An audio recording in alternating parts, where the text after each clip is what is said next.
Ito may mga bolt pa oh. Ito pag naulanan to siguradong kakalawangin to. Ayan mga kaspakatak, sumubra ng ilang palid to. So sayang din to, gagamitin to. Sa akin ito paanohin ko yung ano. Kailangan isara to. Yan, close natin to. Ayan oh. Yan yung close, no? Magawa na lang tayo dito. Ayan, tapos na. Ito na yung thumbnail.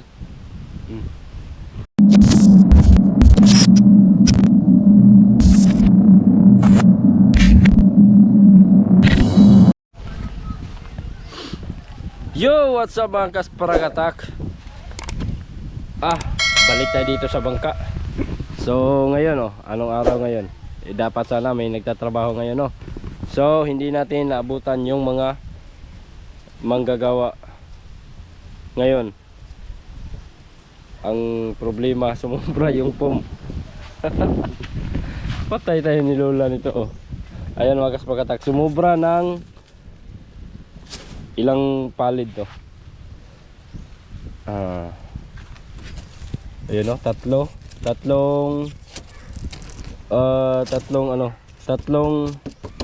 si Boss Nanoy mapulang kasi si Boss Nanoy din kasi ang nag-utos sa akin nito. Pero sayang din to. Ito ang bili ko nito mga kasparagatak, nitong 2 inches na kapal. Bili ko nito ay 800. Then 800 mahigit yun. Then itong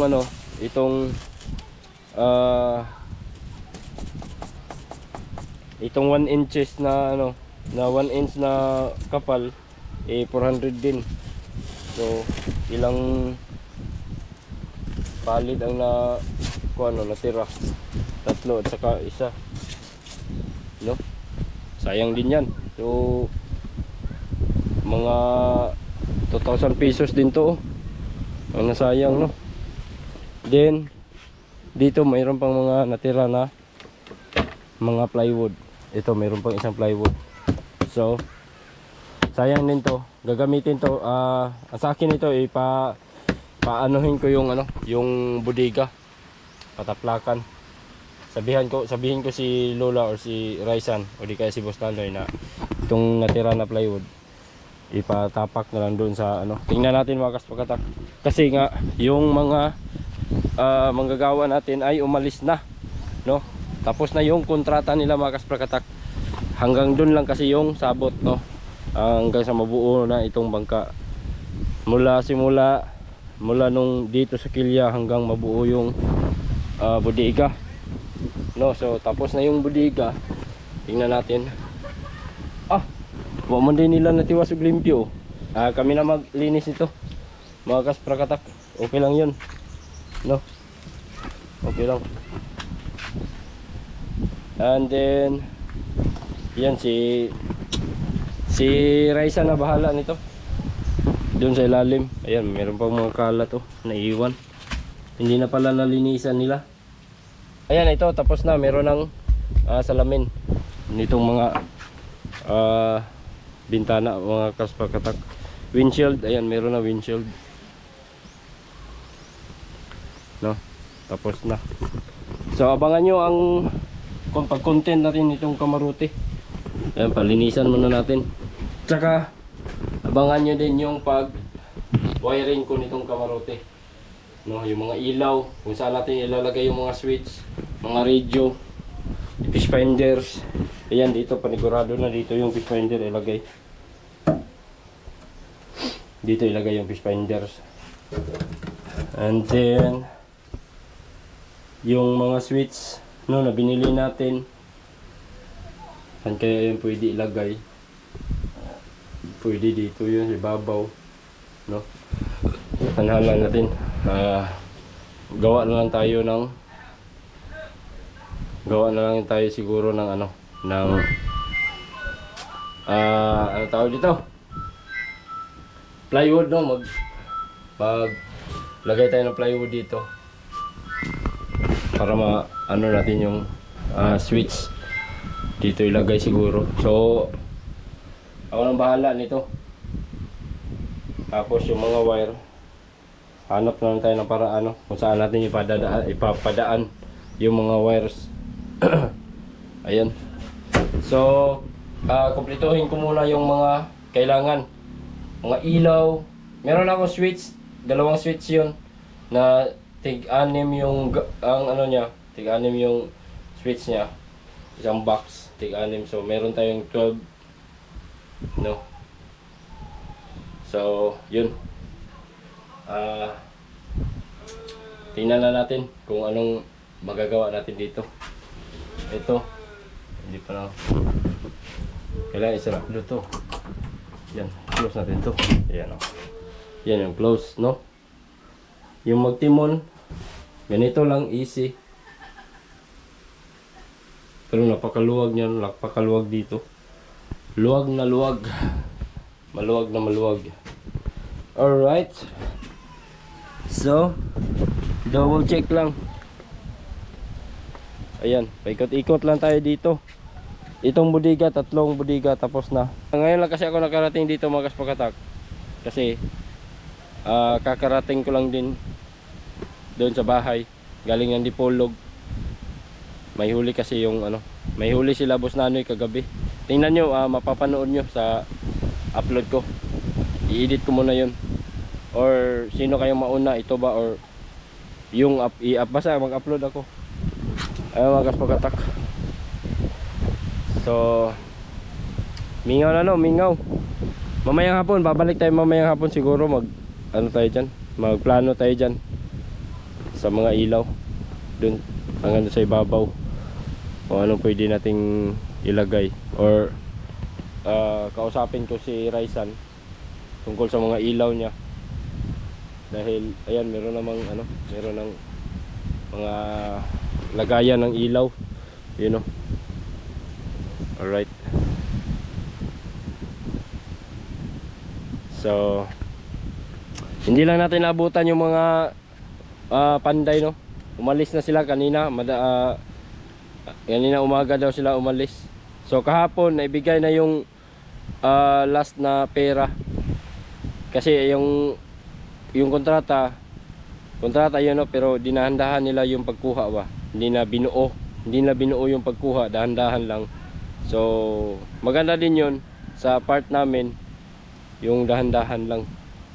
Kumbaga yung may pinaka last na pagbigay sa pera hanggang sa mabuo yung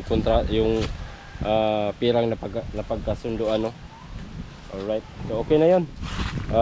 Pero sila, babalik pa sila Chief Nilo pagbaba nitong bangka. Kasi si Boss Nanoy,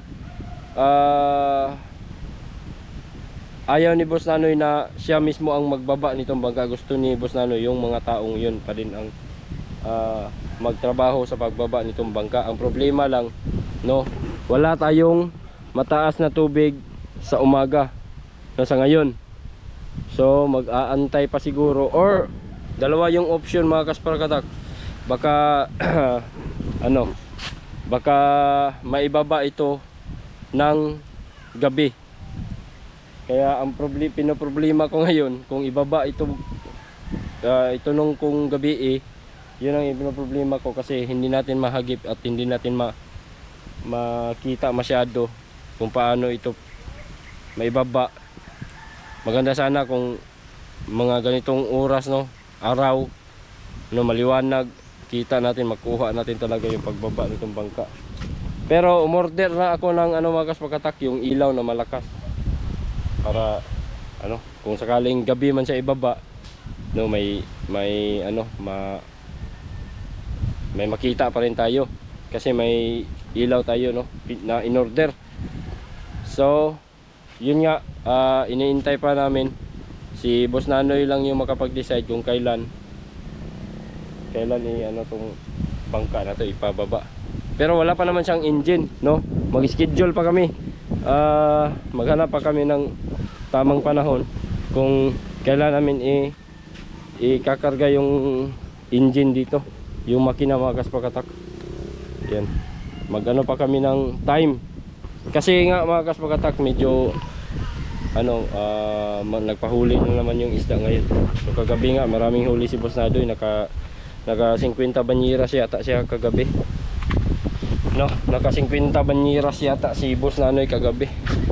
Pasinta na pa, ikot-ikot na lang muna tayo dito. Woo! Kahit saglit lang, no. Ikot-ikot lang muna tayo dito. Yan, oh. Ito may mga bolt pa, oh. Ito pag naulanan to siguradong kakalawangin to. So tayo na lang magligpit nito. So mamayang hapon babalik tayo siguro dito, maglinis tayo dito mga kasprakatak. Linisin natin tong buong bangka. Ayan. Mamaya na lang siguro para may may katulong tayo na maglinis dito. Ayan. So tapos na, no? Tapos na mga kasprakatak. Alright. So yun, hanggang dito na lang muna.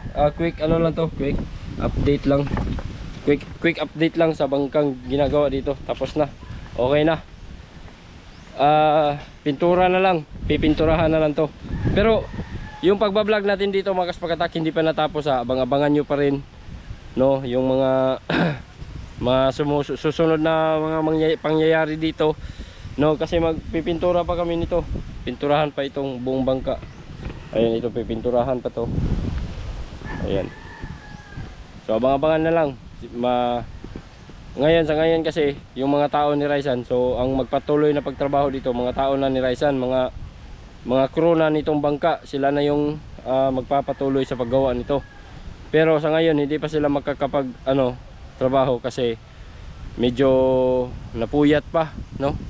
Buong gabi ng isda, kaya nagpapahinga pa sila sa ngayong oras na to. Sa mga oras na to nagpapahinga yung mga tao ni Raisan at saka si Raisan din kasi puyat sila sa pangingisda. Alright, so yun lang muna mga kasprakatak, quick update lang to. So gawa muna tayo ng thumbnail. Sa baba na siguro tayo maggawa ng thumbnail mga kasprakatak. Ayan, saglit lang, saglit, wala nang putulan to para maipakita. Grabe, biyaan mo wisilig mo. Sa amin na siguro tong pag linis nito. Marami pang mga kalat din, mga lata, kukunin pa namin yan. Saka dyan, yung iba pang kahoy doon, ang dami pang kalat. So sabihan ko na lang si Lula mamaya na maglinis na naman ulit dito, or tayo na naman yung mag-pledge. Magsweldo naman siguro tag mga bataan, para maglinis dire. Sana malapit na yung ko, sahuran. Para makabawi pa tagamay sa pagbayad nato sa mga bata. Ayan, kunin siguro namin yung mga kahoy na yan. So tanungin natin si Lula yung makapag-decide kung anong gagawin sa mga kahoy na mga naipon dito. Ikarga ko yan sa truck, dadalhin doon sa amin yung mga kahoy, para hindi tayo pagalitan ng may-ari nitong lupa mga kasprakatak. Kasi lang kami dito, nagrenta, no, sa area na to. Nagrenta kami ng 3,000 per month. So nakapagbayad na kami ng isang buwan. So bibilangin pa yung sobra na araw, bilangin pa hanggang sa maialis na itong bangka dito. So yun na lang din ang babayaran. So nakapagbayad ng isang buwan, 3,000 yun ang binayad. Tsaka yung kuryente mga kasprakatak, nakikabit lang kami sa kapitbahay dito doon. So kung ilan yung naidagdag sa kanyang bill, yun din ang babayaran namin sa kanyang monthly bill. So nung una nadagdagan ng 500 pesos yung niya, yung kuryente ng bill niya ba, yung electric bill niya. Tapos nang sumunod nadagdagan din ng 1,000 pesos. Kaya nakapagbayad na tayo ng 1,500 pesos para sa kuryente na nagamit nila dito, no? Alam niyo naman kasi yung mga ginagamit na kuryente dito ay mga power tools, no? Yung mga motor talaga, planer, electric drill, yun, mga ano pang ginagamit dito. Yung mga sander, saka may nag-welding din sa ibaba, nag-welding. Kaya yun, medyo tumaas yung electric bill ni Nilpa. Shoutout kay Nilpa. Salamat sa pagkuhan. Saka sa mga may-ari nito, mga Vinculado family, salamat sa parinta nyo ng lupa dito, no? Ayan. So yun na nga, inaasikaso pa yung mga papilis nito mga kaspakatak. Hanggang sa matapos yun, pag okay na, pag go signal na ng marina, so antayin lang din tayo ng desisyon ni Boss Nanoy lang nakakaalam kung kailan ito pababa niya. Alright, so yun, baba tayo mga kaspakatak. Ikutin muna natin to, ikot, wala na putulan to para makita nyo talaga. Hindi ko na-edit to mga kaspakatak, wala nang putulan talaga. Diretso nag-upload ni, bahala na.